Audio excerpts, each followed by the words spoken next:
আল্লাহ আমাদের প্রধানমন্ত্রী আল্লাহ জনাব তারেক রহমান সাহেবকে মওলা আল্লাহ আমার জীবনের কোনো নেকামল যদি আপনার কাছে কবুল হয়, ওই নেকামলের বরকতে এই যুবককে আপনি 5 ওয়াক্ত নামাজি বানায় দেন মওলা। আল্লাহ এই যুবককে হেদায়েত দিয়েই দেন মওলা। এই যুবকের কলিজায় আপনার ভালোবাসা দিয়ে দেন।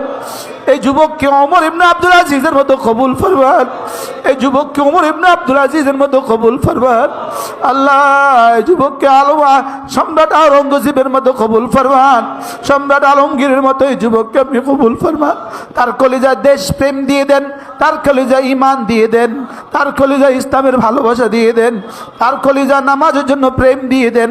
আল্লাহ তার কলিজায় আপনার ভালোবাসা দিয়ে দেন, আপনার ভয় তার কলিজায় দিয়ে দেন। রব্বির হামহুমা কামা রব্বায়ানি সগীরা। আল্লাহ আমাদের মন্ত্রী পরিষদের প্রত্যেকের কলিজা আপনার ভয় দিয়ে দেন মওলা।